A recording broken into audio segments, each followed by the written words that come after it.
The Nexa front lawn for what has become a tradition at the Jaipur Literature Festival, the closing debate.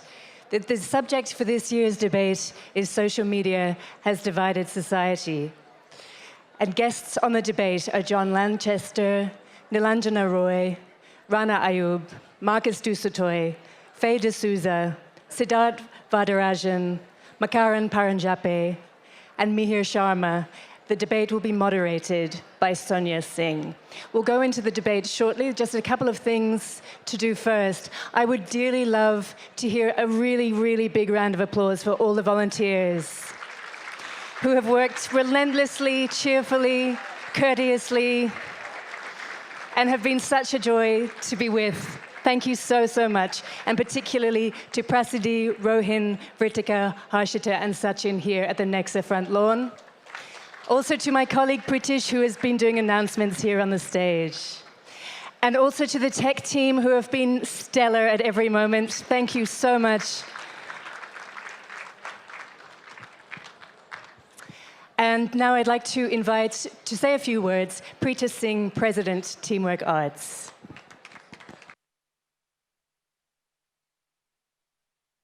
Thank you. Good evening, everyone. I'm sure you're waiting for the debate. I just want to say a few points that I want to share with you. You've been to the Jaipur Lit Fest, many of you year after year, some of you for the first time. This magnificent 5-day festival is all brought to us with the help of over 100 partners and sponsors. I'm not going to read each one out because it's impossible. I just want to thank each one of them from all of us at Teamwork and all of you here, because without their contribution and support, there's no way we could pull this festival off. I particularly want to thank three, and I'm not being partial, but I have to thank Z Entertainment, Shriyasi Goenka and Puneet Goenka, who have been our sponsors and have helped this festival grow both in India and overseas over the past 7 years. So our heartfelt thanks to them. We also want to thank Maruti's Nexa. All of you know this has been a very challenging year economically in the country and certainly in the automotive segment. And they have come forth despite all the odds to support this great festival for all of you. The other people are people like the Jadeja Motwani Foundation, people who are newer, relatively newer partners to the festival, and we really appreciate the fact that we are being able to attract such partners and sponsors to help grow the festival. So I'm not going to take any more time. We thank each and every one of the sponsors, big, small, media, foundations, countries. Thank you all tremendously, and if anybody else has ideas, thoughts about partnership, please contact Sanjoy, me, or anybody in the team. Thank you very much. I now invite to the stage Sanjoy K. Roy, festival producer and managing director at Teamwork Arts. Thank you so much, Kate, Pritish. As the sun sets on Diggi Palace on the 13th edition of the Jaipur Literature Festival, all of us have a sense of sadness because we're going to say bye to each and every one of you who are going to go away till we meet again a year later. And also perhaps a sense of relief that yet another festival has gone by without too much of controversy, without too much of problems. One of our advisors, Naveen Chawla, the former Chief Election Commissioner, said to me before going, he said, "You have to promise me that you're going to behave when you go on to stage for the closing ceremony, and you're not going to make this a political discourse and talk about what prevails." So I'm going to try and behave. It's difficult. I also get lectured by all my colleagues and everybody on the press desk, and I have been told you cannot tweet for 7 days, and I have been well behaved, mostly. But truly, for us, this festival is a coming together of so many different energies, all our wonderful authors and speakers who've traveled across the world, and they don't need to do that. They come here to Jaipur to share with each one of us their knowledge, their inspiration.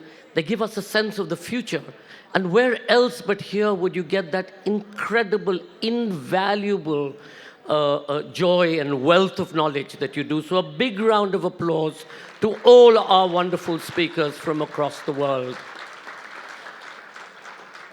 Everybody, and literally, whichever part of the world we go to, the first thing that people say to us is, your volunteers are so amazing.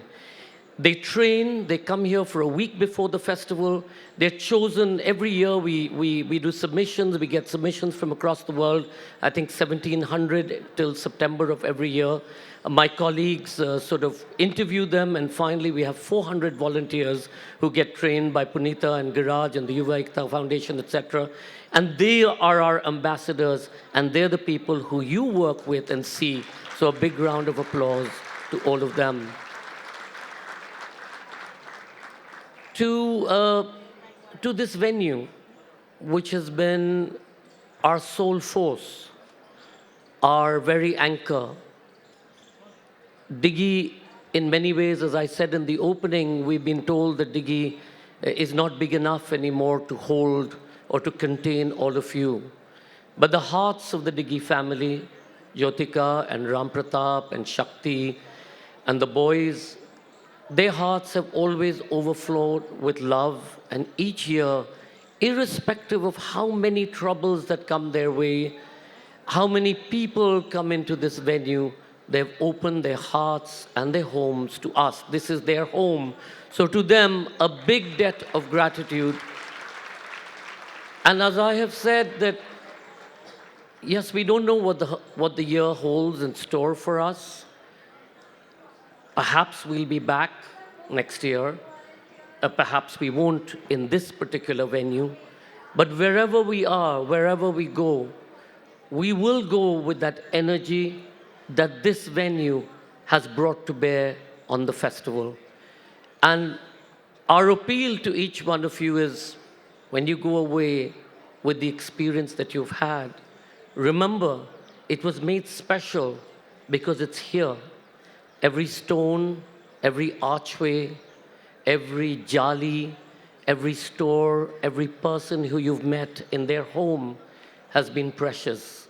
And that's something that I think Namita, William, myself, our colleagues will always hold dear in the deepest part of our heart. And I hope you all, each one of you, will hold that dear and irrespective, take that memory away with you. So thank you all to the Diggy family.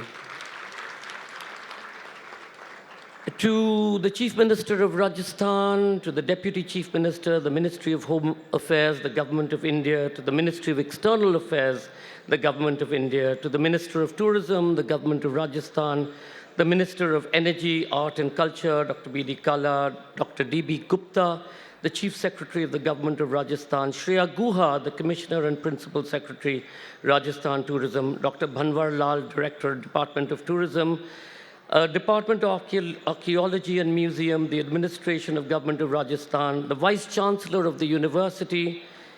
I could say a lot about that, but I've been told to keep quiet, so I'm going to be well behaved. I'm behaving myself. Okay, I'm behaving myself.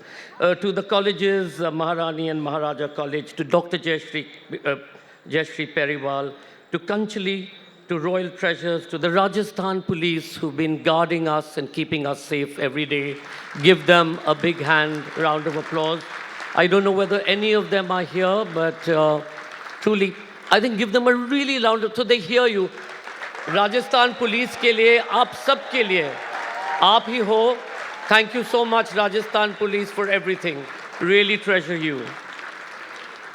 To our festival advisors, David Godwin, Malavika Singh, Naveen Chawla, Neeta Gupta, Pinak Chakravarti, Prashun Joshi, Rima Huja from the JVF Foundation, and Urvashi Butalia, and Chandra Prakash Deval. Thank you all for all your enthusiastic effort to be able to solve so many of the problems that come your way. Most importantly, everybody thinks that I'm the one who runs the festival. It's absolutely rubbish. I'm the one who has long hair, so I'm propped up to come out and do bhashan every now and then. It's really my colleagues at Teamwork, all 100 of them. They're the ones who work through the year to be able to make this happen. So a big round of applause for all of them. They truly are the best kind of people you can ever find. Anywhere in the world, they share our philosophy. They're dedicated, and they spend every waking hour trying to figure out how to make our festivals better and better every year, and I hope you enjoy that. Please welcome our festival co-directors, welcome them on stage to join us in bidding you all farewell today on the 27th of January 2020.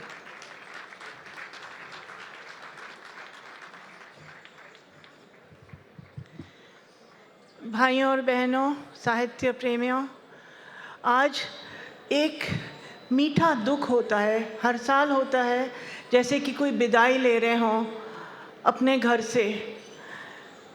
And that indeed is the feeling of sadness which Sanjoy mentioned, which we feel when the intense energies of the last 5 days, we return to another reality. I was wondering today whether this is a dream or that is a nightmare. I don't know. This is a dream of reason. This is a dream where people talk to each other, they listen to each other, they try to make sense of our world.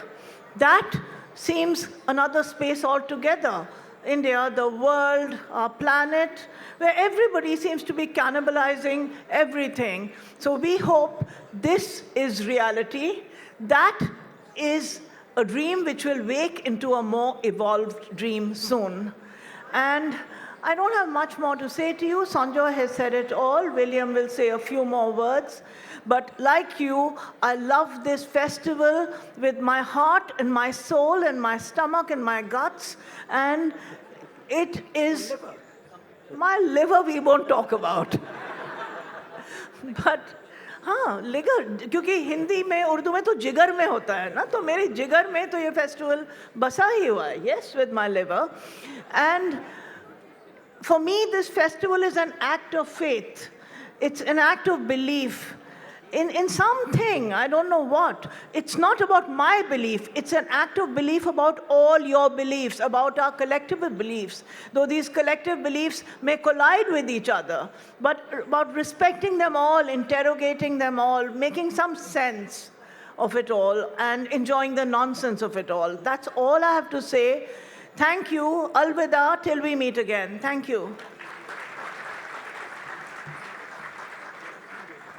So we're not, thank you.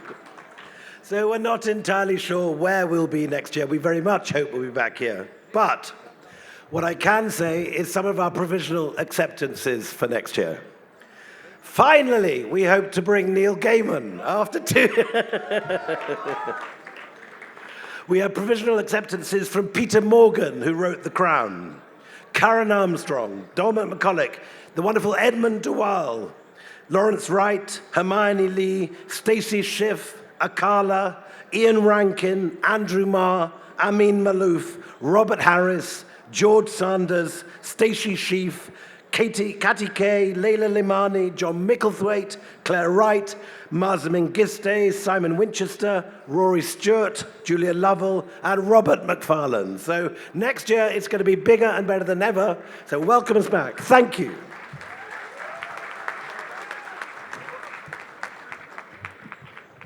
And now for the debate. Just a quick announcement. I've just been told by my colleagues the dates that I've been giving out for next year, which I'd said from 28th of January 2021 to the 1st of February 2021, has just come up for some problems. So there were some people who came and asked me, can we book our rooms? Please hold your room bookings.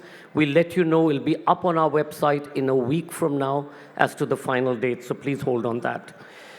Welcome to our closing debate this year. We're delighted to, what I'm going to do is I'm going to first introduce our debaters, then I'm going to put the proposition to vote with all of you, and then leave it to Sonia Singh, our moderator, to take it forward. So join me in welcoming Siddharth Vardarajan, a journalist, editor, political analyst, and academic. He's one of the founding editors of the Indian news website, The Wire, which has been making news forever. He's the former editor of the Indian national daily, The Hindu. Siddharth Vardarajan will be speaking against the motion. John Lanchester's 5 novels and 4 works of nonfiction have won numerous prizes and has been translated into 30 languages. He is a regular contributor to the New Yorker and the London Review of Books. He is speaking for the motion.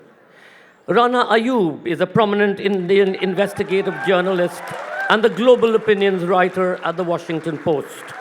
She has reported on religious violence, extrajudicial killings by the state, insurgency, and authored an international bestseller titled Gujarat Files, Anatomy of a Cover-Up, an undercover investigation which exposes the complicity in a state-sponsored genocide.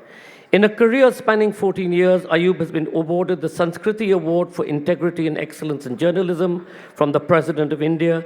She was also the recipient of the Global Shining Light Award for Investigative Journalism in the year 2017 and the Most Resilient Global Journalist of 2018 at the Peace Palace in Hague. She's also been named by Time magazine among 10 global journalists who face the maximum threat to their lives, and has been profiled by the New Yorker for their cover story on India. Rana will be speaking against the motion. Faye D'Souza is an award-winning journalist who has changed the way news is covered on Indian television by focusing the attention on the issues that matter. Rock stars, each one of them, absolutely, that matter to citizens rather than those that fuel the emotions of partisan debates. Her focus on the accountability of government, responsible taxation, safety of women and children, education, health, and urban development has also resulted in several policy changes that proves that a journalist can still bring about change in the status quo. She spent her initial years working in the world of business news with CNBC TV 18 and later joined the Times Network. She has previously served as the executive editor of Mirror Now. She will be speaking for the motion.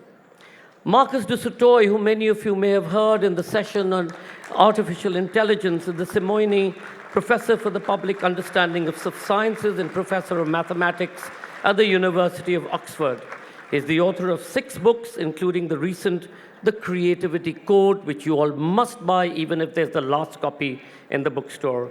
He has presented numerous radio and television programs, including a 4-part TV series for the BBC called The Story of Math. He received an OBE for services to science in the 2010 New Year's Honours List and was made a Fellow of the Royal Society in 2016. Marcus is speaking against the motion. Makarand R. Paranjape is currently director at the Indian Institute of Advanced Studies, Shimla. He's been professor of English at Jawaharlal Nehru University for over 20 of his 30 years as a university teacher. He is the author of some 20 and editor of over 24 books, in addition to hundreds of academic papers and popular articles. His latest book include A Swami Vivekananda, Hinduism and India's Road to Modernity, New Perspectives in Indian Science and Civilization, Debating the Post-Conditions in India, and the Death and Afterlife of Mahatma Gandhi. Paranjape is currently a columnist for Open Magazine, Mail Today, and The Print. He will be speaking for the motion, and Makarand occasionally crosses the floor, so I'm sure he'll also speak against the motion. Nilanjana Arroyo is the author of the award-winning fantasy novel, The Wildings and the 100 Names of Darkness. She went underground and off social media for a whole while she was writing this book. We welcome her back to the JLF stage after a year, and she writes a regular column on books for the Financial Times. She's edited several anthologies, a collection of essays on reading titled The Girl Who Ate Books, and has just finished her 3rd novel, Black River. Nilanjana is speaking for the motion. Mihir Sharma is Senior Fellow and Head Economy and Growth Program at the Observer Researcher Foundation in New Delhi. He's the author of Restart, The Last Chance for the Indian Economy, and in 2019, co-edited What the Economy Needs Now. Mihir, while we were discussing, said his arguments would be based on the beverages that he had discovered in the author's lounge. But presently, Before he came onto stage, he was speaking against the motion. To moderate the session, we have, ladies and gentlemen, a renowned television journalist, Sonia Singh, who's been a journalist for the past 27 years and is currently the editorial director of NDTV Network, and anchor of the 8 o'clock news as well as the NDTV Dialogues. The recipient of a numerous award, Singh has just written her first book, Defining Indira Through Their Eyes, where she speaks to 15 of India's great minds for their analysis of the defining moments that have changed this nation. The interview included 3 Bharat Ratnas and 3 Nobel laureates. Sonia Singh.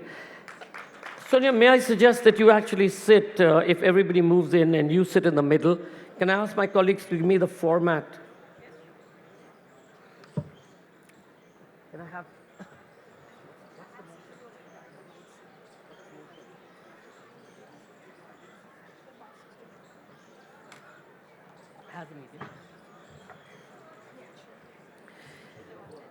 The motion being debated today is, has social media divided society?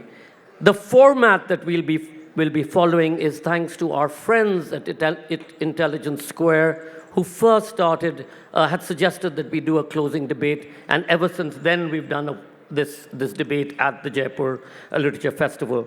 We will start with opening statements by each of our debaters for 3 minutes. For those of you who've been part of the debate before, you know that the drum will roll, and if they continue, the drum will continue to roll, so you won't hear them. Sonia will then pose questions to them for about 10 minutes. She will open it up to the audience. May I please request each one of you to keep your questions brief. She'll take them in clusters, so she can then take it back to the panelists. We will then end again with 2 minutes each as rejoinders by the panelists, and then I'll come back and pose the poll again at the end of the session, at which point of time I want you all very loudly, because finally we're not able to count the hands anymore, there are too many of you, so it'll really be about a voice vote, both in the beginning as well as at the end. So if you want to practice, let me just say 1, 2, 3, and then you can say yes once, and then you do no once, and then I will put the debate to vote. So ladies and gentlemen, just to get you into the mood, 1, a 2, a 3. I think they're hungry. I suspect they're hungry. Let's try that again with a no. A 1, a 2, a 3. And what is the motion? For those of you who wish to vote for the motion, social media has divided society. Voting for the motion, please raise your voice. For those of you who wish to vote against the motion, social media has divided society, let's hear it. It seems to be like Brexit, sort of in between. Ladies and gentlemen, over to Sonia Singh to see if she and your panelists can sort of persuade you to move one way or the other. I'll be back. Thanks so much, Sanjoy. It's an honor to be here with all of you.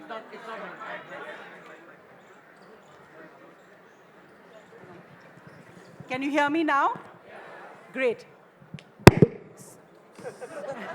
Mic drop, but it's fantastic to be here with all of you for this closing session and our great panelists.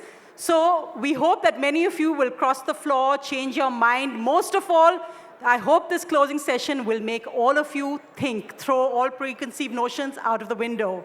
So I open this debate with just posing 2 statements that came yesterday on social media. Amit Shah said, EVM के button इतने गुस्से में दबाना कि शाहीन बाग में current लग जाए. और कल, there was one more Shaheen Bagh joining the 18 in Delhi's Nizamuddin West. Which side are you on? Let what Jaipur decides today, let the current be so strong that everyone can hear it. Let's begin with our fantastic panelist, Siddharth Vardarajan. We begin with you. Thank you so much. Can everybody hear me? Great. So the topic we're discussing is social media, has it divided society? And my answer is no. And the reason I'm saying so is because often when we pose questions like this, we forget who it is that uses social media and what use do they put it to. So just like a book or a pamphlet that is full of hate doesn't mean that paper or books as a medium divide society, I would argue that rather than getting worked up about the medium of social media, we need to be very clear in our minds who the people are who are using this as a method of communication and as a method of division. So it's the people who use social media, it's the messages that they come up with, to my mind, who are the real villains here, if our concerns are about the manner in which society is being divided. So I would say that the man who says कि उनको आप उनकी कपड़ों से पहचान सकते हैं, he is dividing society. The man who said during the 2019 election that somehow Wayanad as a constituency in India, making fun of Wayanad, because that's where, and these are his exact words, and I'm talking about Modi, where the minority is in a majority. There was no social media or Twitter or Facebook that we could fall upon to blame. This was the Prime Minister of India using an election platform which is meant to be governed by the Representation of People's Act, which is meant to be policed by the Election Commission of India, using an election campaign to divide society on religious lines. The gentleman who said, and this is a phrase all of you know, कि आप chronology समझिए. The man who says, who refers to undocumented migrants, and of course he doesn't just mean them, he means a whole lot of other people as termites.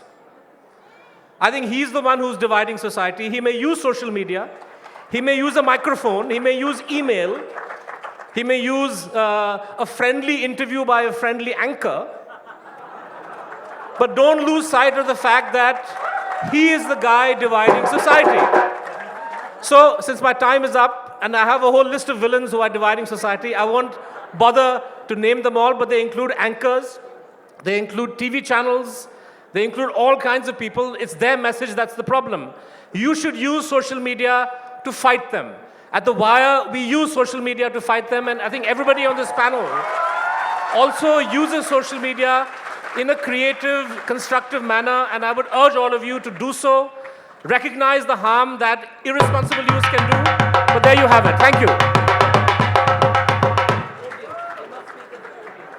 At the podium. John, so as speaking against, do you want to go up now to the podium? Speaking yes for the motion, that it is, social media is dividing society.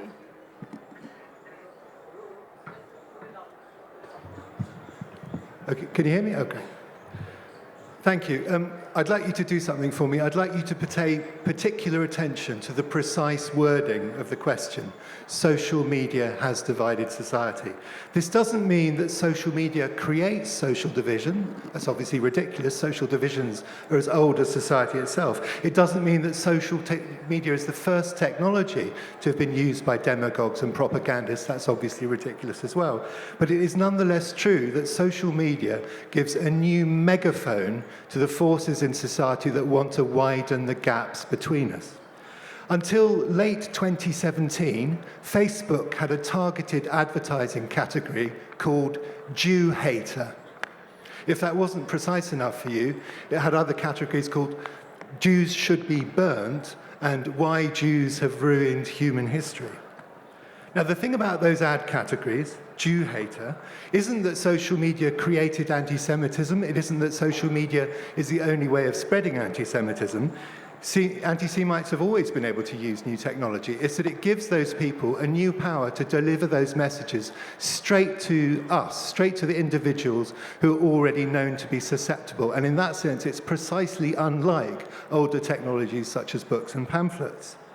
It's no coincidence that in the roughly 10 years since the adoption of social media, there's been a rise in polarization and division all around the world, from Trump's America to Brexit in Britain to the rise of right-wing populism from Brazil to Italy to Australia and maybe even closer to home.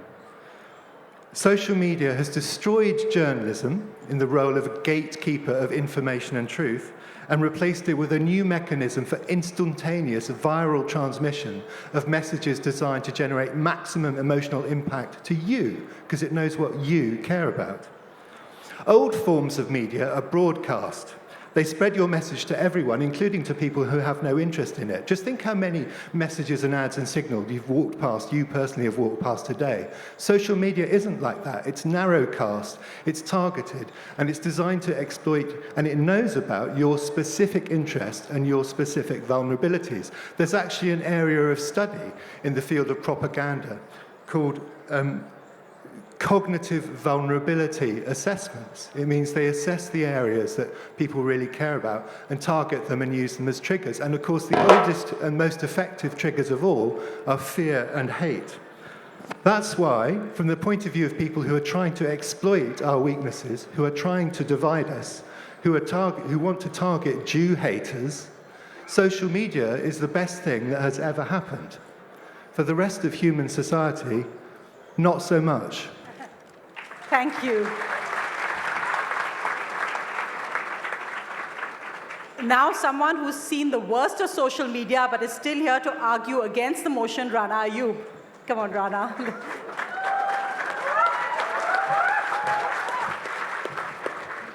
You know, somebody just said backstage that I'm a great unifier on social media. I unify all haters.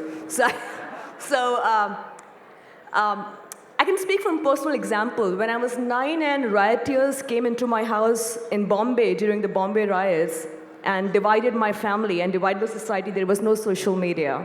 When I was 19, I went into Gujarat riots, and I saw the polarization of society and Modi speaking about hum paanch hamare 25, and I saw the relief camps and I saw the bloodbath. There was no social media back then. What you see happening on social media is just a reflection of what the society already is. I can tell you what social media has done. Yes, there is a lot of hate. I mean, I of all people should not say that there is no hatred on social media. I mean, I once did an experiment. I put a full stop just to see what do they react to. And there were 1,000 replies saying, Jihadi Jain has spoken, etc., etc. They just dare to express. In a time since 2014, since most journalists are now independent journalists and columnists and consulting editors, social media has amplified our voice and our stories. A book like mine, Gujarat Files, which found no audience and no publisher, got an audience, and I published 700,000 copies because of social media and the reach of social media. And we got to know about the power of Shaheen Bagh, with the revolution that is happening in Delhi because of the images that we are getting from social media. We got to know about what's happening in Uttar Pradesh under Yogi Adityanath. We all opened our DMs and we started getting the complaints that the cops are inside our house. This is what is happening. This is what we got to know on social media. Social media has given us information what television channels might not have told us, what television channels might have censored. So I'm against the motion. Thank you.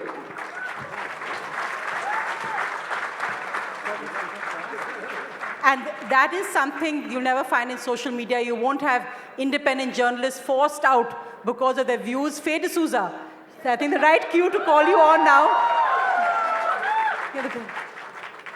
Faye speaking, yes, agrees with the motion. It is dividing society.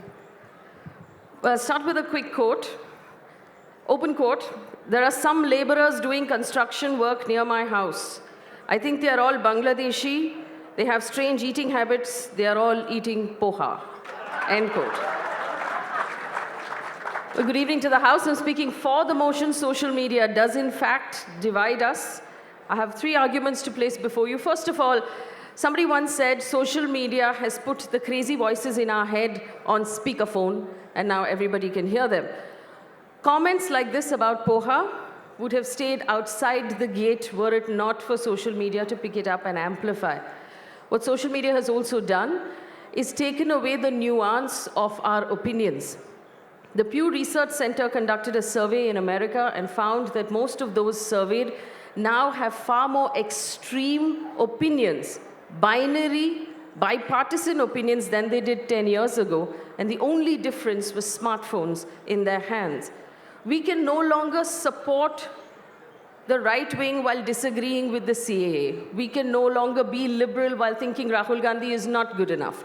There's somehow a lack of nuance in our opinion. We have to declare ourselves one side or the other, or we get forced labeled or pigeonholed one side or the other. And that's, I believe, because social media forces every one of us to forcibly pick a side and agree with an opinion. There have been people who have said horrific things in the past. There have been people who caused riots and pushed riots in our country in the past, but never before has every uncle in every society, in every building had to forcibly either agree or disagree with some nonsense he read on WhatsApp.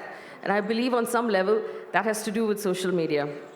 The other piece of evidence is that this is happening across the world and not just in India. So it's not just our leaders who are saying things that are going viral.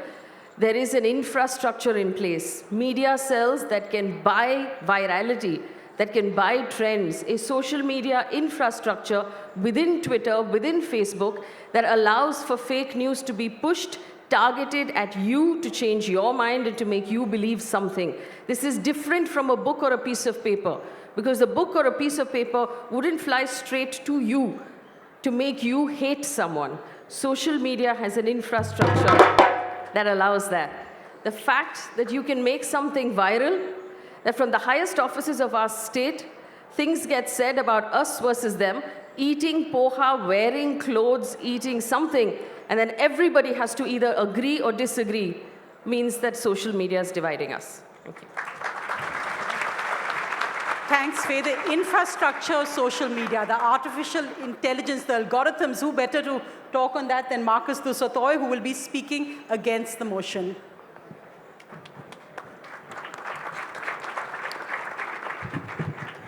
Whenever I want to do some research, I always use the community that I have gathered on social media. And so I decided to ask them a question. What did they think? So I sent out a poll on Twitter and said, do you think that social media has divided society? And I got a response of 75% of people think that it has divided society, 25% think it hasn't. And then I realized I completely undermined my whole debate because I'd absolutely used a question on Twitter to divide society. But what was perhaps more intriguing was to look at the comments underneath, because there were some wonderful nuanced comments from people saying that it hadn't divided society, and agreed with many of the people on my side of the debate that that division has already been there. So I wondered, what about the 75% that had actually believed that it had divided society? And as I looked at the people who had voted, I realized that most of them were AI bots. So maybe actually it hasn't divided society, it's just divided the AI bots that are online. But I do think that this is a very dangerous question, and we must be very careful about it, because it's very easy to blame social media. And I think we've already begun to hear that a lot of the divisions are nothing to do with social media. The Brexit debate was not influenced by people being told what to think on social media. It was influenced by the terrible austerity that our government had brought on our country. And people wanted to fight back and kick the government in the somewhere delicate.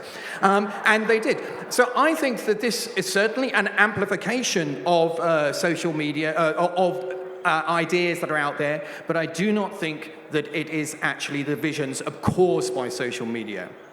And actually, one of my favorite books of the last few years has been a book called Factfulness, which some of you may have encountered, about statistics. And one of the troubles with the media is that we love terrible stories, and we love being drawn to the things which are bad stories. And what I think is actually the case is that there are some wonderful stories out there about communities brought together by social media. I see my mother, who's isolated in a small bit of the country in the UK. She uses social media to bring a community together of people who share her particular values across the world.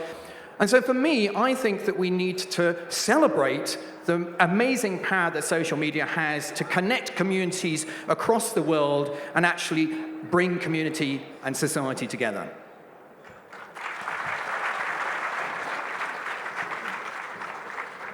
And for all those who think all the opinions have been one-sided so far in references, we got Makaran to give his very interesting views because he's actually for the motion, but a little bit divided as well. Go ahead, Makaran. Thank you very much. In fact, I propose that we put the debate to a third choice, which is social media obviously divides us, but also unites us. And that's what I'm going to argue today. You know, when I came to the JLF, the first person I met, or one of the first people, was Sanjoy. And he said, you know, Makaran, I retweeted something you'd written, and I got slammed by all my friends. Ki kya kar rahe ho? And I said, what did you respond? He said, I don't give a whatever. I'll retweet whoever I like. So what does this show? That there is an attempt on social media to divide us, but that we can also resist that attempt. There's no reason to succumb to it. Let me give you one more little anecdote. You know, when Dorsey spoke to Elon Musk, who has more than 3 million, or I think 30 million followers, I'm told, for some advice. And this is what Elon Musk said. It would be helpful to differentiate between real users and bots or a troll army.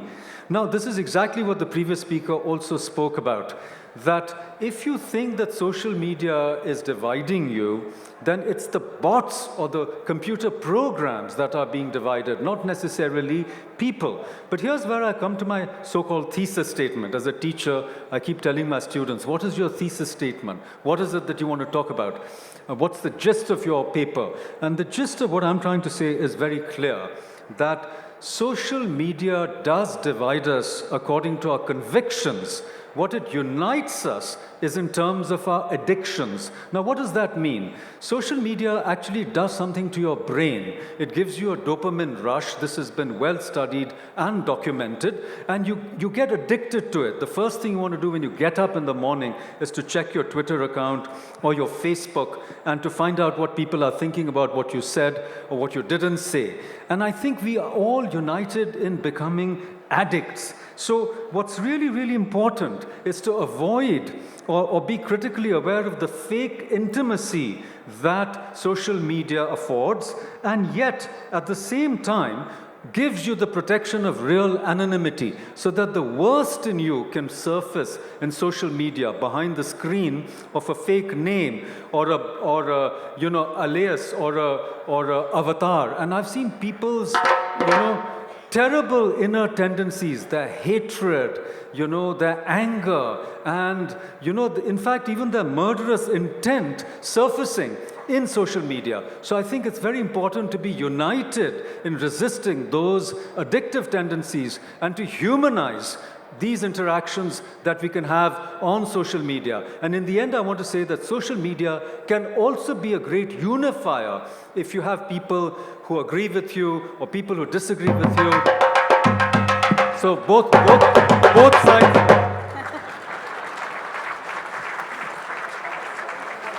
Here you do have to shout to be heard, but Nilanjana is going to come on now and kind of put this in perspective so far, Nilanjana, especially with your attempt to break the addiction to write your book. Boss, मैं ये सोच रही थी, social media क्या है? आप में से कई कहेंगे कि ट्विटर सोशल मीडिया है, कि यूट्यूब, कि फेसबुक, कि व्हाट्सएप, पर ये सभी बात सही नहीं है. Social media is, at this point of time, over 3.5 billion brains around the world hooked up to all these addiction delivery systems. The world's population is 7 billion people, a little over that. So at this point of time, we have approximately 40% of humanity, 40% of all the people in the world who are on social media in some way or the other. We cannot imagine that.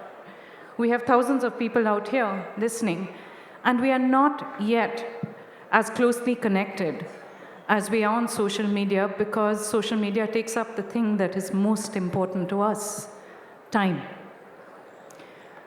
Marketeers also know this. And in effect, what we have at this point of time with social media, we've talked a lot about whether it's divisive or not. I'm just going to point out one thing. The topic says, is social media divisive now? It doesn't say, is it going to continue to be divisive in the future? My argument is that it is absolutely divisive now for several reasons. It's a relatively young technology. It's something that emerged in the 1980s, came up in the 1990s. Humanity has not known what it is like to be connected in this fashion. The currency of social media is your attention. And that currency is delivered in the form of clicks. It is people in marketing companies, it is political parties, increasingly, it is also a dangerous right-wing conservative movement across the world, from India to Brazil to Europe, who has realized the potential of being able to buy your time and use it in the fashion that they want. Why is this so powerful? After all, look at us, we are nice people, yeah? I mean, I think most of the people out here are reasonably decent. You're nice to your family, you're nice to your kids. It's because emotions like anger, fear, and outrage are more immediately gripping. If you're in a calm state of mind, if you're meditative, it takes a little while to let happiness and contentment sneak up on you. I think social media exploits this hole, and I think what we don't see on social media is the absences. It's divided the world in two ways. It's privileged the haves over the have-nots. Those who are not able to be on social media are the ones whose voices we don't hear. Is this going to change? Yes, because the youth at this point of time is the biggest consumer of social media, and I do believe that they are not going to be satisfied with this broken system. Thank you. Our final opening remarks from Mihir Sharma, who's arguing no and against the motion. Go ahead. I think so, yeah. Are you still doing that, Mihir? I'm not sure. Okay. Let's see what happens. So one of the great things about going last is that you hear what everyone has to say and you can disagree with all of them. The problem is that this time they've actually all said the same thing. That, whether you're for or against the motion, it turns out that they're agreeing. Society was already hideously divided, right? And what social media has done is forced us to acknowledge exactly how divided we were. Before social media, you kind of had to get your uncle drunk to get him saying vicious things about, people of another community. Now he does it every morning on WhatsApp with the good morning message, right? He always thought like that, all right? It wasn't social media that told him, or 25 years ago, he would have told his closest friends, now he's telling everyone, and suddenly it's like a political party, all right? What we need to think about here, however, is the other ways in which we could perceive about using social media to actually change and improve our lives. What social media also does is allow us to imagine new solidarities, new connections, all right? Had Shaheen Bagh happened 20 years ago, we would have had to go there in order to understand and find all the people who maybe thought like that about the changes that were being made to our country. Today, we don't actually need to go to Shaheen Bagh. We should, all right, but we don't need to, because we know online that there are other people who think like us. That's what social media tells us. It allows people who felt they were alone, and the worst kind of divide in society is the individual. That minority of one who thinks that they're sitting all alone, surrounded by the uncles who all are bigots. All right? Now we can find each other online in a way we could not have otherwise, and in fact, social media has a far greater potential to unite, to create new solidarities than it has to divide. Thank you. Mihir, thanks so much. I'm just going to ask our panelists a round of questions. Siddharth, I want to begin with you, because in a way, does this motion somehow imply, even when we talk, that this is this kind of vibrant, chaotic, unplanned space of social media, when, as we've seen, whether it's been the US elections, whether it's been the Indian elections, that social media is a very politicized, weaponized, planned space in a way that journalists at least had no idea of until retrospect, and is given unfair advantage to those who have the money and resources to manipulate it, whether it's Putin, whether you would say whether it's been the BJP government, and there's no way. I mean, once you call Rahul Gandhi and spread a video of him making potatoes into gold, you can keep fighting that as many rallies as you want. It's not going to go away. I think every form of media at one time or the other has been dominated by those who are rich and powerful. And social media is no exception. It is the delusion to think that it is a completely freewheeling, independent space. It is for many of us who use it. But you have industrial armies, IT cells, paid advertising companies that are involved, that are using it to push a certain political agenda. And we need to be clear about that. And I think people are increasingly aware of the fact that you can have, for example, you can have a series of Twitter handles that are saying, I am Muslim and I support the CAA. And somebody investigates and finds that these Twitter handles just a week ago had a completely different name, which were, typical IT cell, BJP IT cell kind of names. And now that everybody's seen through that, those handles have gone back to what they were being called earlier. But people still believe Pandit Nehru was Muslim. So those don't go away. They actually, in a way, it's controlled society much more than you would expect at all. No, I'm saying, look, there's a lot of ignorance floating around, and I think all the speakers who spoke for the motion are right that there's something about the velocity and the speed of transmission that makes social media a much more potent form of communication or media than earlier platforms have been. But that's no reason why we have to throw the baby out of the bathwater. But John, I'd like to bring you in on that because that's an international debate as well. That have we not realized the extent? We've seen the debate over Facebook and political advertising.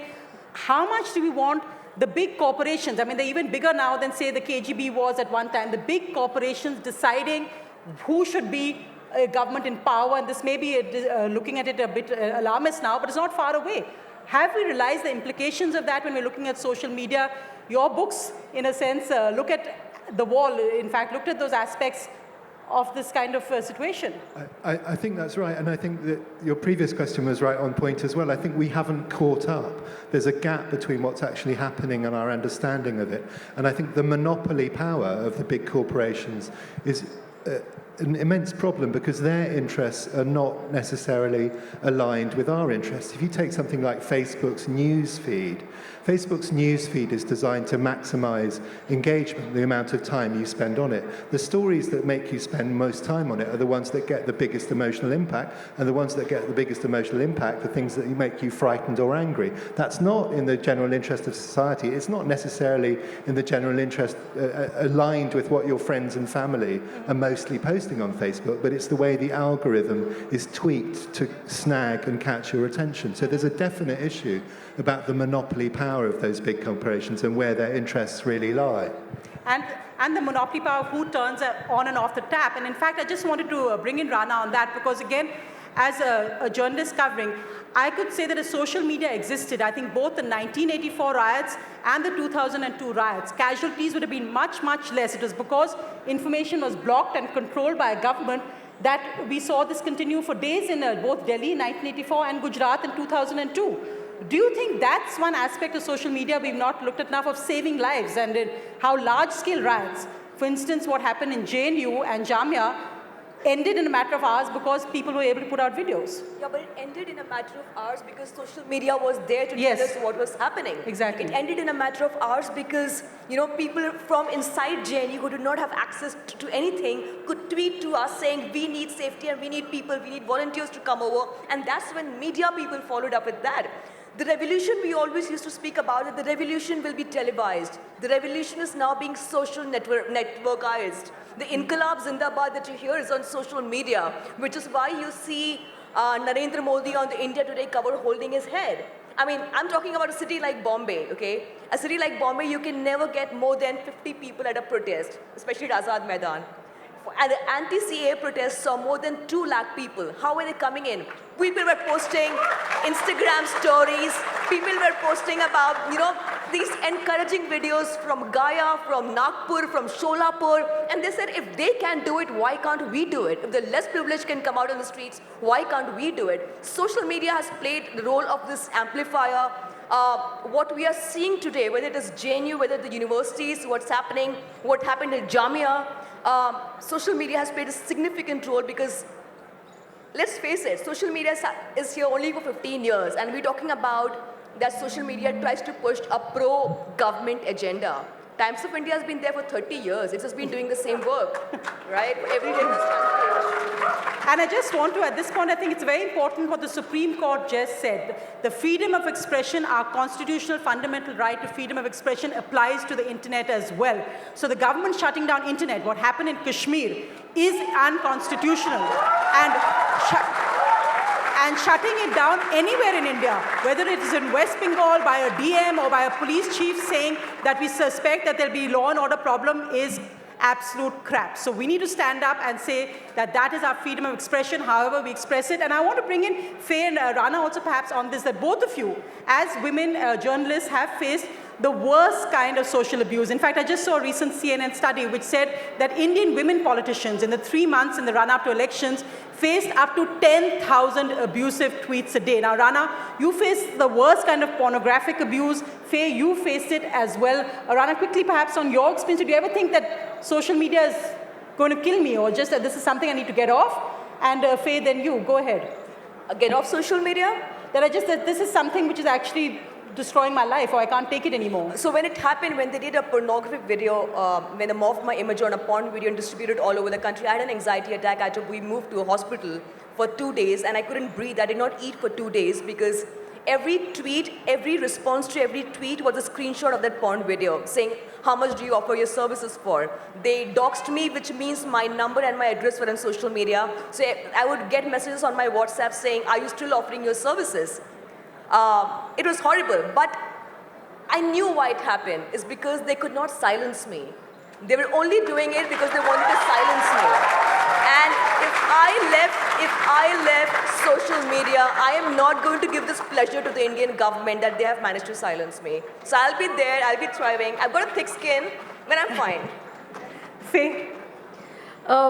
So it's interesting, most of the trolling that I've received has not been specifically about the stories that I've done, but it's largely called me a Christian and a feminist, neither of which are insults. About the rice bags you've got. And the rice bags. So it's about gender and it's about religion, which I'm fine with, but actually it does take a toll. We'd like to think we get used to it, but we don't. It takes a toll on you emotionally, it takes a toll on you physically, it takes a toll on family members who are reading this stuff. So it's fine for us to say that, hey, listen, I'm not going to let it get to me, but our parents read it, our aunts and uncles read it, kids read it, lies about the Vatican is funding you, you are having an affair with so-and-so, kitna leti hai, all of this is really unpleasant stuff. Now, I'm not at any point saying that social media is no good to us at all and it has served no purpose at all in society. My only singular point here is both Facebook and Twitter have algorithms and systems and infrastructure that allow the media cell to do what they did to Rana, that allow the media cell and to allow the trolls to do what they did to you. And this is planned. This is a planned, targeted attack. And you are in an infrastructure that allows it, that doesn't remove someone who says, you should be raped like that girl in Hyderabad, then you will know what it feels like. That is not in any way monitored, or it's not in any way removed, and it's not somebody's opinion. It is a paid-for tweet. That's my problem. It pushes and solicits responses. I've never had someone walk up to me in person and tell me I should be raped, or tell me that I deserve to die for my opinion. But it happens on social media. Why does it happen on social media? I want to understand from the other women here, has anybody ever said something like that to you in person? No. But they say it on social media all the time. In fact, the worst trolls are very polite when they meet me. Just 10 seconds. I think it's a very important point that we should make about how social media has helped is Kashmir. Had we left it to television journalists, we would have been told everything is normal from August 4th itself. It was only because of social media. Siddharth is here. They were putting out videos of children being detained and put behind bars. We went to Kashmir and we put videos on social media, on Twitter and Facebook, and that's how we got to know the reality of Kashmir. It was left for television channels and newspapers. We would have never got to know the atrocities that was unleashed in Kashmir in the last 5 months. But does social media need the same editorial check contradicts perhaps in a way, but I'm going to get in the other side. Marcus, I just want to ask you on that. This belief that the internet is a free space. Actually, it's not free at all. There are corporations making huge profits from it, and yet not taking any of the responsibility for what Rana and Faye were talking about. Absolutely, it isn't free at all, and it gives this illusion that we're getting all these services for free. But every time we engage on social media, of course, we're giving away our data such that this can be monetized by companies. So we have to be very careful, I think, about our engagement with social media, because it is actually fueling this whole thing. So, but I think it's. I think there's a really interesting case here about the sort of anonymity that social media can give you. I'm a pretty nice person, but when I'm in a car, I become horrible. And because I've got this kind of protection that nobody's going to bother me because I can shout and swear at somebody, and my wife says, you become a completely different person in the car. And I think social media has this kind of car effect that suddenly we can say things that we wouldn't normally absolutely say to somebody in person. And I think that's a real danger. The other one is this addiction thing. And that's, of course, I was asked to choose one side or the other, and I was quite contrary to say I didn't think it divided society, but I think there is a terrible use of algorithms actually taking debate and fueling this kind of division, which I find quite frightening, and also just the way we get these hits neurologically. So you see, the social media companies have got neuroscientists and people using algorithms to absolutely fuel all of this division. One example is that who should you follow on Twitter, and the weirdest people get thrown up to match you. But Makarand, your perspective, because there have been so many other perspectives from perhaps what you've been writing on Kashmir and etc. I'd love to hear your perspective. Yeah, I thought the debate was about social media, but many have used this as a platform to ventilate on their political beliefs. And if... that is social media. But this is not social media, Yes. It's a real debate. And if by that token, if one of the participants says that she is a figure that unites others, then I can tell you that Narendra Modi is a figure that unites far, far more people than that. But I want to say one thing. People are talking about how the next revolution will be on Twitter. I want to say that the next delusion, which is in the next 30 or 40 seconds, will also be on Twitter. The point that I've been trying to make is that human biology has not evolved in the last 50,000 years as much as human technology and sociability have evolved in the last 20 or 30 years. And that gap is really the opportunity for us to critically examine a medium like Twitter or Facebook. And I want to correct one of my participants, friends here, by saying that there are rules on Twitter. If you try to harm somebody physically or threaten that, your account can be taken down. But I think it's what Elon Musk really said. Both Facebook and Twitter should get rid of bots completely. And that will create a different kind of synergy or energy on social media. Thank you. Thanks, Margaret. But as a woman on Twitter, the rules are woefully inadequate. Nilanjana, please come in on your views. Go ahead.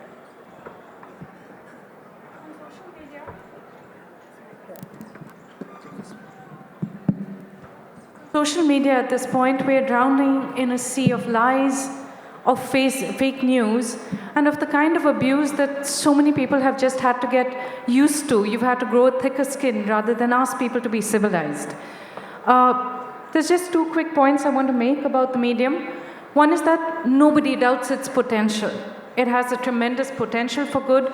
You see the seeds of that, not just politically, but generally in the way it can bring diverse communities together. It can also bring us together to stand up as individuals against politically motivated hate and against the IT cells of the world. Nobody doubts that, but that's still a potential. In actual fact, it's an extraordinarily polluted environment. It is so deeply polluted by anger and by lies that every happiness expert I've talked to has one answer when they say, what habits should you change? And every one of them, from Francis Morales, who is here with Ikigai, they say, get off social media, get back into the real world, connect with your family, the people you love. You'll be much happier. Make real friends, not Facebook friends. Journalists don't cover stories that will trend on Twitter. Mihir, you know all about this kind of pressure people have to make sure your stories trend on Twitter. Well, yes, I think that one of the interesting ways in which social media has perhaps ruined the world is that it has in fact ruined the mainstream media. And there isn't a single journalist that I'm aware of who is completely unwilling to consider what the social media response is to a story he or she has done. Now, you know, frequently, of course, they're encouraged in looking at this by their organizations. Their organization says, get on Twitter, you know, don't say anything controversial, but really promote your thing. I mean, you know, this strange, you know, contradictory bunch of instructions. Don't get a lot of reactions, but ensure that your piece gets a lot of reactions, all right? Which is really not very sensible.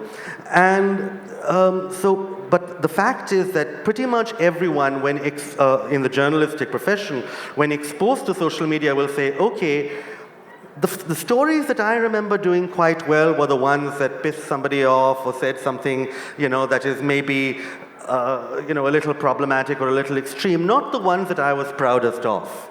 And then you start responding to that stimulus, just like anybody else on social media, right? People who post on Instagram will try and post more like those photos on Instagram of theirs that are the most liked. The same way, journalists will keep on trying to do and top the most controversial of those stories. And you know, social media ruins the old media. No, and perhaps it is the power of social media that a story called Divided in Chief got a journalist well thrown out of his country. So that's the power social media does have. But I'm going to open this up to audience questions. We have about 30 seconds for a rebuttal. Does anybody want to rebut the other? Makaran, you haven't answered about all these IT cells, and that's a phenomena which I think nobody can deny that the BJP's got a head start on. Well, I mean, other people can also do the same thing. You know, it's competitive. Politics is a competitive business. And when you're losing, you can't cry foul and say not fair. But the thing I'm trying to say is that we should put all the three propositions to vote. Not just yes and no, but yes, no, and yes and no. That's what I propose. No, what is the audience like? Yes, if I may, politics is a competitive business, yes, but it is not So a is business media. of hate So is and media. lies and fake misinformation. news, fake news. Constant stirring up of us versus them. Well, that is I my want to say problem. one little thing in response to what Neela also said, which is actually on social media, if you take a principled stance, people appreciate it. So there are also, you know, role models that people follow. If you always pursue, you know, hatred Name or one. contention, sorry. Name one. Well, I have 55,000 followers, and I don't think there are, you know, people who are propping me up as far as I know. Okay. And it went very slowly. And people sometimes praise me when I say, listen, if your blood may boil, but stay calm and stick to facts. Okay. I got 100 likes for what I said. So we can all stand up for things, you know, values of decency and civility, but the bots are going to be there. And I still think be on opposite sides. No, I'm just going to open it up to the audience now, so I think they got lots of questions. Hands up, everyone who wants to ask questions. Okay, let me start with the people in the back. I'm going to take 2-3 questions and then open it up to the panel. So there are 2 men there and a girl right at the back. Questions only, no comments. Yes, and just as my panel is saying, we'd like questions, not comments. So let's start with the girl at the back. Go ahead, ma'am.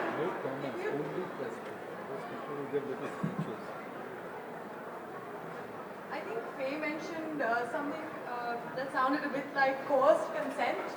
And can anyone talk more about the engineering of coerced consent? Okay, and I'll take some more questions. Go ahead. I'll come there after. This side first. Let's go ahead. This young boy, go ahead. Yeah, so enough of we've heard that there's divisive media divides and not divides, but how do we know what's right? Because after everything, there's something right and wrong, something called as information and misinformation. So how do we know who is accountable? Are the social media owners accountable? Are the platforms accountable? Is the government? Are the people who are spreading the misinformation, they are accountable? I really want to know because of all the nuisance that has been going on CAA, I myself had to get off social media so that I can relax my mind. So I want to know who is accountable for that. Who's responsible for fake news? Yeah. Okay, some questions here in the front, and then I'll get some answers. Go ahead. these questions. Two of them here in front, and then I'll go ahead with the answers. Thank you, ma'am. Thank you very much. My question is to Siddharth and the panel.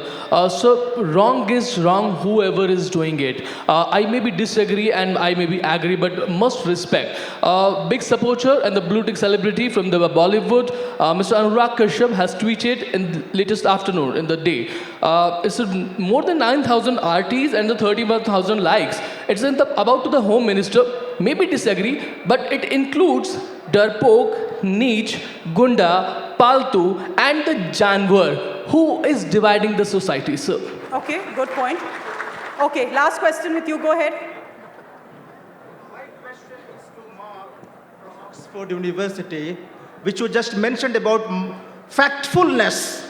The factfulness in the contextuality and conceptuality to social media, as you mentioned, that factfulness plays a very important role. And that was mentioned by John Milton in his very famous book, Areopagitica, Freedom of the Press. What's the question, sir? I want some clarification on that book of factfulness, which you mentioned during the course of the discussion. Okay, right. Maybe we can do that later. But Siddharth, let me go first to you. Myself is Umesh Prasad Singh. My name Because that question one, and who's responsible for fake news, and fake is fake, whichever side it's coming from. Also the worry that our websites, our TV channels seen as politically aligned with one side or the other. Are they also players now in this game? Look, lots of great questions. I would say that all of you, as readers of news on social media, need to have a finely tuned antenna. And ultimately, it's down to you to be able to assess what looks credible and genuine and what's not. And there are some tips that I can share with you.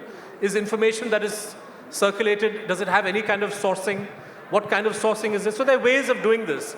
But on your question, sir, about I haven't seen Anurag Kashyap's tweet, but one of the very valuable things I learned from an editor, my first editor when I worked at the Times of India, was that there's no need to use harsh language when you can get your point across with subtlety. So if I'm feeling very angry with Mr. Amit Shah, I would say in a tweet, our very humane Home Minister. And everybody understands I'm being sarcastic. You know, so somebody who says Janwar, all that's unnecessary, and I think Shaleen, मतलब भाषा, मतलब किसी भी medium की मर्यादा और मतलब मतलब language का जो एक respect है वो होना चाहिए. Unfortunately, the ones who violate, when the message comes from the top, when Mr. Modi referred to Shashi Tharoor's fiancée at the time as a 50 crore ki girlfriend, you set the tone, which is then followed through across the board. But, so I think that... But Siddharth, let me say that many BJP women politicians have also faced similar abuse, perhaps not from somebody as senior, but have faced similar abuse also from Congress politicians. So, Makarand, do you feel that sometimes liberal abuse is okay, but right-wing abuse is worse? No, abuse is not okay at all. And we must stand up against it. You know, matbhed ki bhi garima hoti hai. I'm quoting Prasoon ji, who said that, and Shalinta hoti hai, as my friend Siddharth said. So listen, to the young person who made that important question, take responsibility, use your critical faculties. What I've been trying to say is that in these last 20 years, we have been forced to catch up, you know, with our tardy biology. So I think social media can make you extremely aware and critical, fine-tune your antennas, use it positively, take responsibility, don't succumb to abuse, don't get drawn into that vortex of hate and reaction. I think this is the message that I believe social media can give us all. Thank you. More questions, audience. Let me take from the back, the right side. There's a boy there in a blue t-shirt, and then the man in the blue shirts. So two of you next to each other, then the one right at the back. My question is that who is dividing the society? Cyber cell is dividing the society, IT cells are dividing the society, or social media is dividing the society? Okay, question for you. Go ahead. Here, this other. I'll come to the back after that. My simple and humble question to all the panelists, because it seems that division is not just because of social media, but because of the ideological differences. Democratization of the knowledge has made all party aware of the knowledge information, which was restricted to a sort of a particular class earlier. Now the people have learned, and you know, let's also accept that our society was divided. but it has been put into carpets, and now the truth are coming, and people are having reactions. That's an interesting point. That the elite are not dominating this space anymore. Yes, the elite class, class elite, they think that the knowledge is their bread and butter. But now the rightist, so-called rightist people, they are now coming up with the kind of knowledge. Did you say rightist or right wing? I'm not So sure. I am saying in my home, I am facing the problem with my children, because every day he used to tell me the history, new history, which I have never, taught in my childhood. As long as it's not Bollywood history and it's not made up history. And I don't have any answer. He particularly said that India was earlier this, but now had become this. And he quote the various social media, WhatsApp messages. No, but come on, I hope you don't believe that Maharana Pratap beat Akbar in the battle of Haldi Ghat. But now I have to believe. History. I have to believe now. In Rajasthan, you have to because madam, this is the real question. Let me go to I've understood what you said. Who we can't change facts. We can all have our opinions. We can't have our own history and facts. There was a person at the back. Just two more questions at the back, and then go ahead. Those two people at the back. I'll come to you after that. Let me argue. I'll come later. Yeah, hi, my name is Shreya, and I have been a journalist and did a sting operation as well. Okay. So when we say that putting up things on social media and shutting down the internet, according to me, it's not a solution, since the rage and anger comes even after 1 day or 2 days, and that's even more pathetic since the comments cannot be taken down. And the kind of threatening which comes, and as Sir said, the Twitter account has been taken down and whatsoever, but the effect is still there. The effect doesn't go off with the opinions and the account.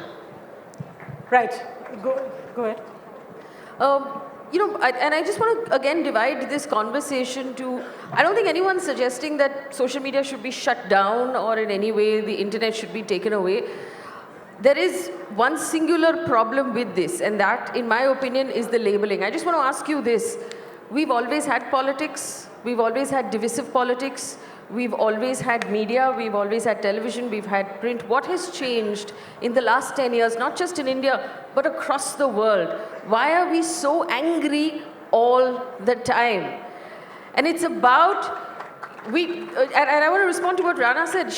We found out what happened in Kashmir, not because of social media, but because brave journalists went there and found out and came back and wrote about it. If you say that social media is not dividing society, but the IT cell is, the IT cell was created because of social media, because there was an infrastructure that they could take advantage of, because they could give galis to good journalists and discredit what they say. I mean, every time I do a story, they call me Hindu phobic and Hindu hater. I'm married to a Hindu guy, so at least there's one I don't hate. But it's about discrediting, and that can only be done on social media because there's no gatekeeping. No, and it's also about, and we talked about algorithms, about echo chambers. And John, I want to bring you in on that, because it's now whether we talk about history, whether it's in India or the United States or the United Kingdom, it's the history the way I would have liked it to be. I get a chance to do it again. Do you think that's really the fact? It's echo chambers, Facebook and various corporations guide you to what you want to hear, the news channels, the news outlets you would like to hear. Yeah, very much so, and also not just news corporations and channels, but also governments. And it's something that comes straight out of the thing that George Orwell imagined in 1984, when the future dystopian state seeks to control the past, because if you control the memory of the past, you control the present. You frame what people think, you frame people's reality. So the attempt to kind of set narratives and to make it impossible to find out the truth is a thing that dark actors can use in our current society. And number one, muddy the truth, complicate, talk over people, shout them down, and create alternative versions. And then people stop knowing, people lose their compass quite quickly. People just don't know what to believe. And it's a very destructive thing for any society if nobody knows what to believe. And question facts of the past. Here, now let's go to the front. If we could get mics here, please. Last, okay. So to this, to you, sir, and then this lady actually in the blue. So. मेरा question ये है कि mass media, mass communication जो होता है, it is a tool of the communication. कोई time में post card होता था, इंतजार करते थे, टेलीग्राम आता था, इंतजार करते थे. तो social media is favour of community, number 1. Number 2, इसके ऊपर आने वाले फेक न्यूज़, फेक इंफॉर्मेशन और जो गलत चीज़ आती है उसको कैसे रोका जाएगा, उसके बारे में आपका क्या विचार है? जी, ma'am, the last question to you. I'm sorry, we're completely out of time. Excuse me for asking this, but some of you mentioned that some brave journalists went in Kashmir and they found out the facts. But didn't we have those brave journalists 30 years back when the Kashmiri Pandits exodus happened? When did it happen? Good point. Mihir, would you like to answer that? Then I'll come to you, Makaran. Mihir, go ahead. Where were the great journalists 30 years ago? Where were you in Rajiv Gandhi's time? Well, Where were I you during personally, emergency? of course, was in class 6. That's why. And as to where everybody else went, I think that it was the fact that Kashmiri Pandits were forced to leave the valley was in fact very widely reported. It was on the cover of pretty much every major newspaper. It was on the cover of Frontline. It was on the cover of, Sunday magazine, which we used to receive at home. It was very widely reported, ma'am. Journalists went there, and journalists were assisted to go there by the government in Delhi and by the government in Kashmir. Currently, journalists are not permitted to go to Kashmir if they are foreigners, and they are definitely not assisted to go if they are Indian. So the difference is quite great, I think, objectively. And I just want to say that Dexter Filkins, who wrote a New Yorker piece of running in a hospital corridor in Kashmir with Rana Ayyub, hasn't got a visa to come to the festival, as Rana told me. Can I also just sleep in? Go ahead. You want to see? Go ahead. Okay, look. Talk about Dexter not getting the visa. I thought that was an interesting bit also. I think Dexter will be the best person to talk about. Well, he can't because he doesn't have a visa. He's not at least here. Okay, on the, ma'am, your question. You see, the ethnic cleansing and the forced migration, whatever phrase you want to use, of the Kashmiri Pandits is one of what I call the 3 great genocidal tragedies of 20th century India. Absolutely. The other 2 being the genocide of Sikhs in 84, and the other, the killing of Muslims on a large scale in Gujarat in 2002. In all of these cases, the central government was not in favor of hard-hitting journalism. Let's be very clear about this. And in Kashmir, whatever happened from 1990 onwards, whether it was the ouster of KPs or the atrocities on those Kashmiri Muslims who remained at the hands of the security forces, reporting was not what it should have been. And I think that Indian journalism has learnt its lesson somewhat. It still has a long way to go. So your question on who will bell the cat on fake news, whoever does it, my words of caution to all of you, do not trust the government when it says, we are going to combat fake news. Because not just this government, historically, governments around the world have been the biggest source of fake news. So do not trust them when they say we are going to control. What they will do is use rules, laws, etc. to shut down and control those whom they don't like. Makaran, you wanted to come in. Yes, I tend to agree with Siddharth, but I'll also say don't trust the press either. Find out for yourself, be critical. And once we know that there's weaponized information all around us, nobody's innocent. We're all contaminated. We're all in the belly, of the whale, of the beast, like Jonah is. And I think that is the way to combat this fear that we have, that we can be controlled or dominated, or Big Brother's watching us as the brave new world. I believe in the capacity of the human spirit to be critical, skeptical, and intelligent. And I think social media is challenging us to move to that next level of awareness. And we shouldn't succumb. Thank you. Nilanjana, go ahead. Don't trust anyone. Nilanjana, closing. Nobody from the podium. If you're starting from the podium time. I have to say I agree with Makaran. Do not trust the Godi media. This is exactly what it is. And not just in India, but in many former democracies that are threatened around the world, one of the biggest problems we have is this unholy confluence between the lapdog media, the paid media, the government spokespeople, and what they do on social media. They change the environment from one where somebody has to stand up in a bewildered way and say, but what are the facts? And not just the facts, but what is the truth? As for social media, I think we all see the potential. We really do. You know, we see a coming together in community. We see that people who have been hated so violently can also pick themselves up and become strong and become leaders. But at this point of time, honestly, the way social media works, it's funded by big money that is often corrupt corporate and government money, and it is in as need of as much repair and healing as the Indian economy.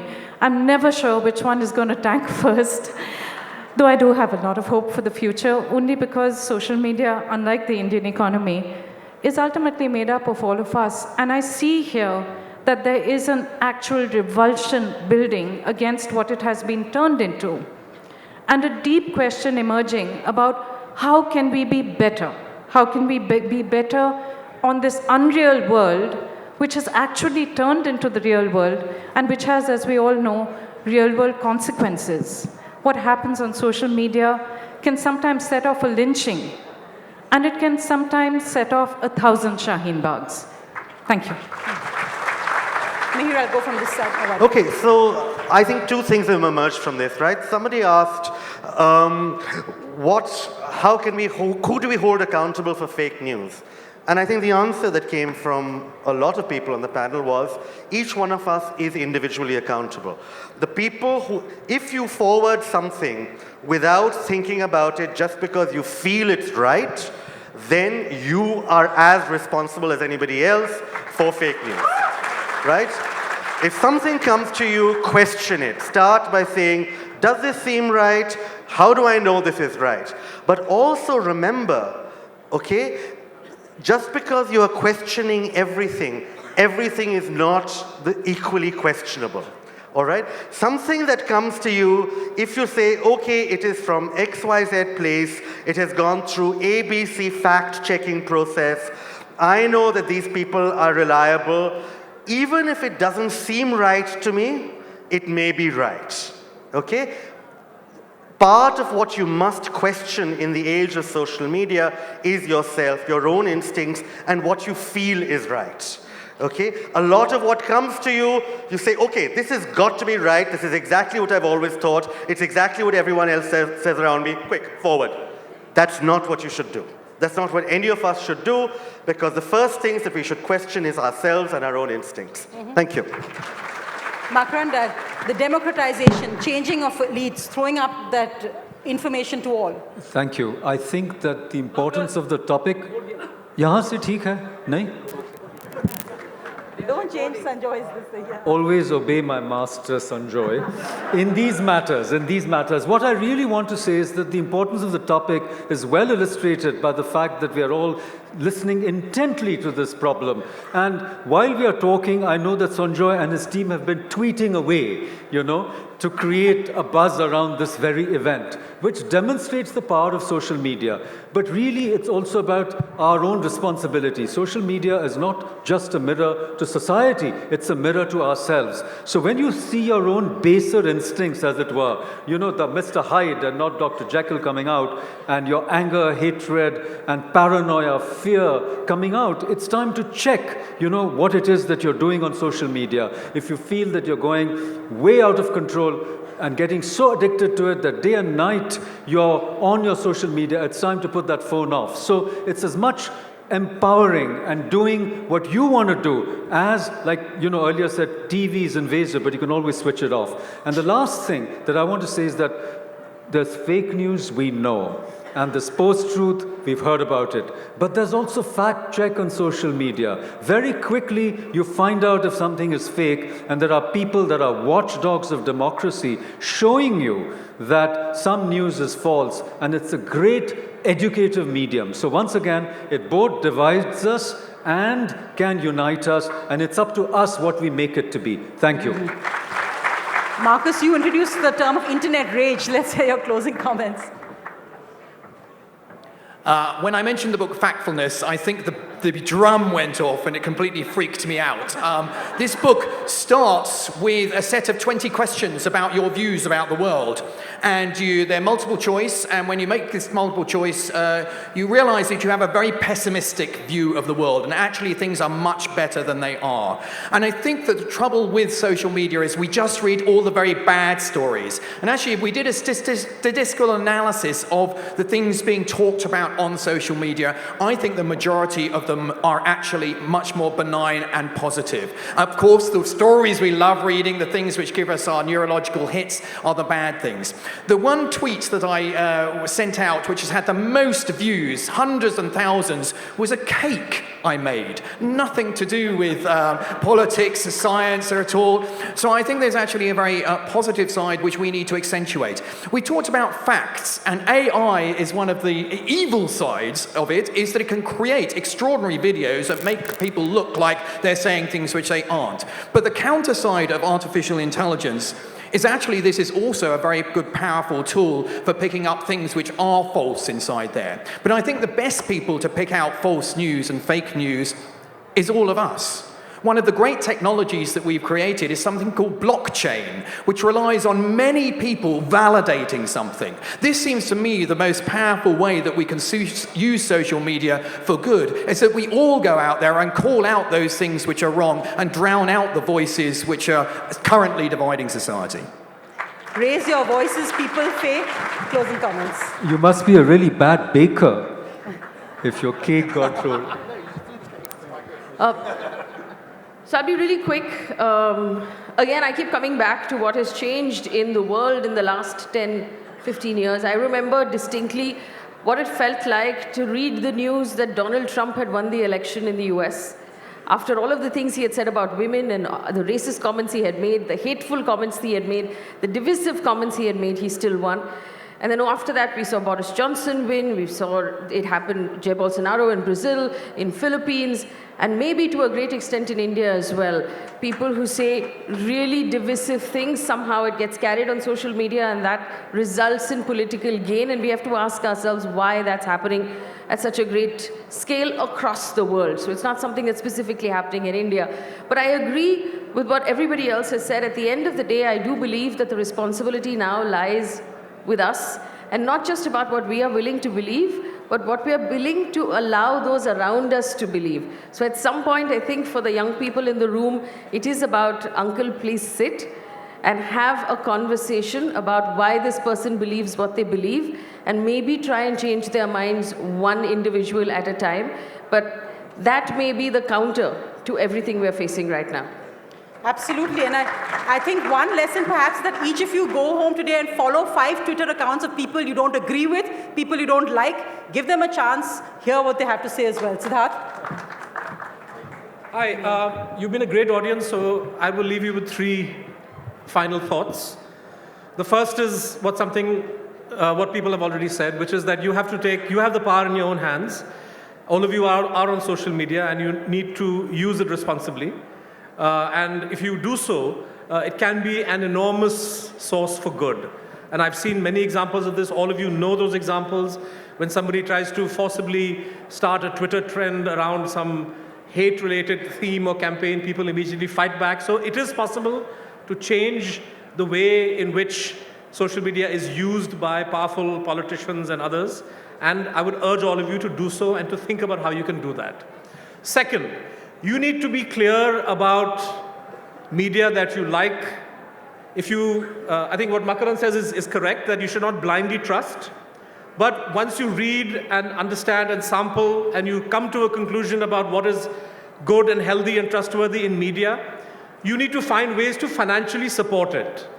So I think that don't expect that news that you trust falls from the trees. It costs money to produce. It requires your support as readers, as viewers, as citizens. Final point, picking up on something that Sonia said. It's now 6 months since the people of a region that the government said it was abolishing Article 374 to so-called integrate it with the rest of India, that the people of Jammu and Kashmir have been completely cut off from not just social media, but the use of the internet.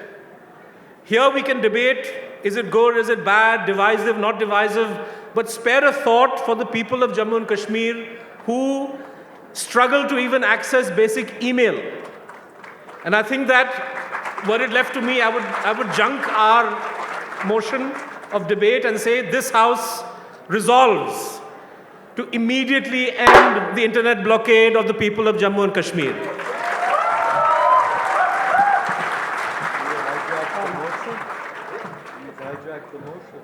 So did you. You gave a third option. I think we forgot an important point to the discussion that last year we had the Me Too revolution in India. And we all remember how Me Too and the sexual predators were brought to the fore. It was on social media, right? The women who outed their sexual predators were doing it on social media because no journalism outlet would give them the platform to out the people who were actually working in those very organizations. And we all knew who they were. It was only through social media that we could out those people who for over years have been harassing their juniors. Somebody there said, WhatsApp is being used to spread fake news. I mean, for heaven's sake, when I was very young, when I was in school, an uncle, our neighborhood uncle would say, Taj Mahal was actual Tejo Mahal hai. That's something you hear now. He would say there's a Ram temple beneath Makkah. They're saying that even now. So it's not that you are actually looking at WhatsApp and saying, oh my God, this is what the new news that you've got. It's something that you want to believe. You believe what you want to believe. Do you think the people here have come here to listen to our yes and no's? They've already formed their opinion. They're only going to take their points to validate their own opinion. I'm only going to say this, that social media has democratized opinion. There are no longer any gatekeepers. You have got social media as an important weapon to bring down a government or to let it be. Use that judiciously. Do not let it blind you. Do not let the hate that you see on social media blind you. It is an important platform. Let that be. Our newspapers, our media is self-censoring itself. Let's give social media a chance because it's a great platform. It's liberating for journalists like us. Thank you. John, opening and final words tonight. Thank you. I wasn't expecting to agree with so much of what was said. I think we're living in a strange space. This stuff is new, it's powerful, and we haven't really, it's like a new virus. We haven't developed the antibodies to resist it. I think the immense potential of social media, the good it does and can do, that many of the panelists have spoken about, is there. But at the moment, the forces of social division it creates are very, very strong. And I think eventually, over time, we are going to develop those antibodies to do with responsibility, to do with working out who we trust, and perhaps also to do with regulation and changing the way the companies work. And I think a time will come, our grandchildren will ask us questions about this period, about this extraordinary, chaotic, Wild West, Wild East free-for-all of bots and disinformation agents and fake news and spam and nobody knowing what's true and what isn't and everybody collectively and individually losing their compass for truth. Our grandchildren will ask us about it and say, good God, was it really? It sounds completely mad. It sounds bewildering. It sounds overwhelming. How on earth did you cope? Was it really like that? And the answer to that question is the same as the answer to this debate topic. The answer is yes.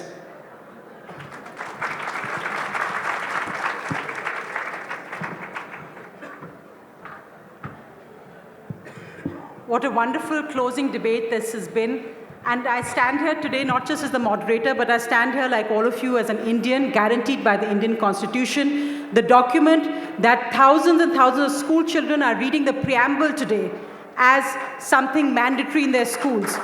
And I would just say, we the people of India, with our liberty, equality in a secular, sovereign, socialist republic, where the right to equality is guaranteed, the right to my freedom of expression, the right for me to disagree with you, you don't have the right to abuse me for it, you don't have the right to threaten violence.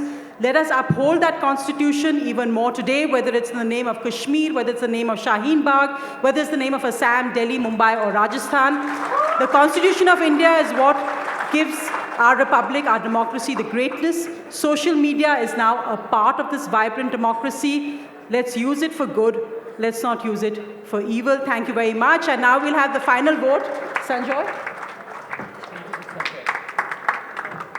May I first invite all our panelists to come up. Rana, Ayyub, John Lanchester, Siddharth Vardarajan, Faye D'Souza, Marcus de Sautoy, Makarand R. Paranjape, Sonia Singh.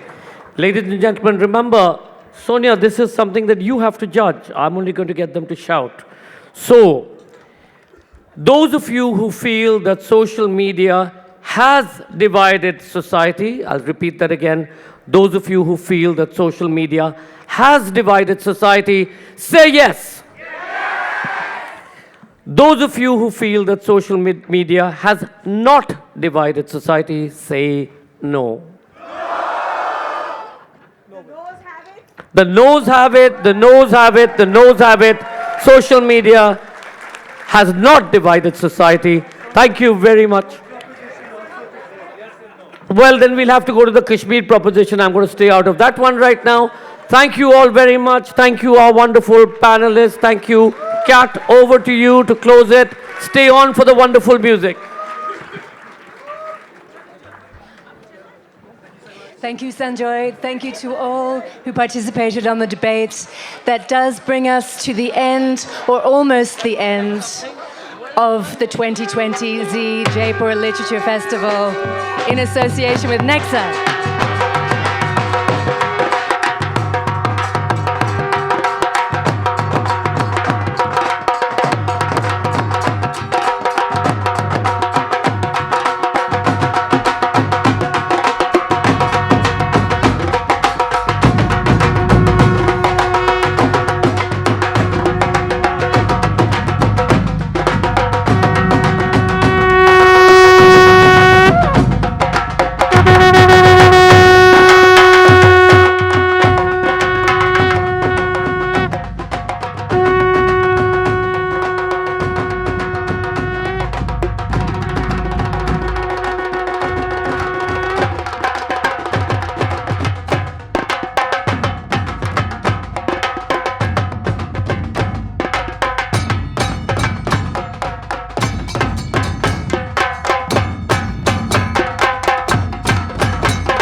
जिंद साडी रोल वे के आजा दिल जानिया वे करा मेरी बानिया के आजा दिल जानिया वे करा मेरी बानिया कदी ते हसी बोल वे ना जिंद साडी रोल वे कदी ते हसी बोल वे ना जिंद साडी रोल वे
Thank you to Natu Lal Solanki and friends.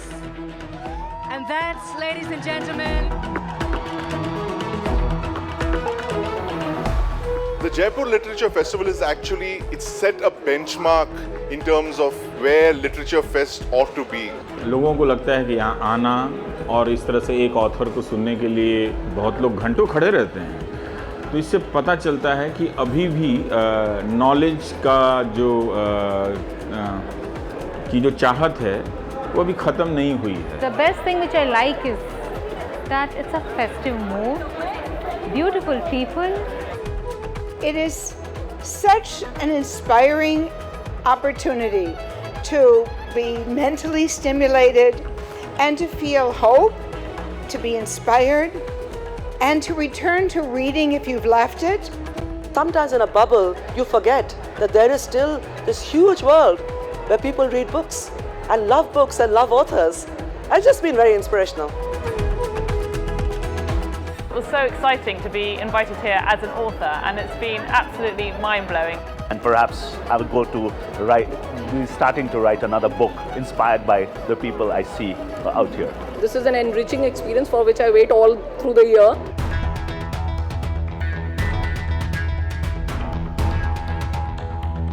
For me, the Jaipur Literary Festival is informative, educational and really inspiring, and it's wonderful to see so many people here.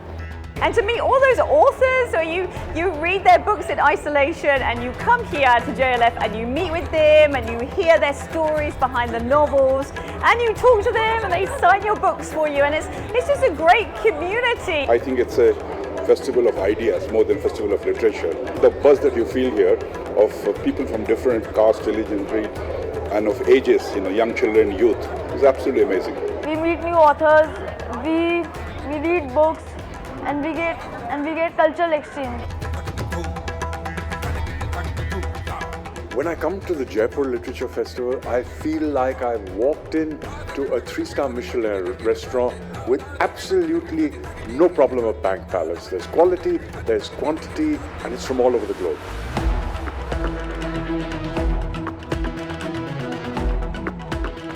We love Jaipur Literature Festival! Well, I would say that JLF is one of the best literary events on this planet. So I would recommend that everyone should come and attend this. It's a great thing to be a part of, and we were particularly delighted and privileged to be at the discussion on the Constitution. We found that to be a memorable event. First of all, I have many books this year, but also there's a rich diversity of Indian languages alongside English, which I think is a wonderful act of curation by the program directors. The Jaipur Festival is particularly important for Indian poets. There are so many languages, so many really good poets, and they can't all read each other with the nuances. But the Jaipur Festival gives them, they are doing it in their own languages, and people were responding. It was absolutely wonderful. So I get invited to festivals all over the world, and by far this is one of my favorite. The discussions are superbly interesting, the sessions are fun, the speakers are fantastic.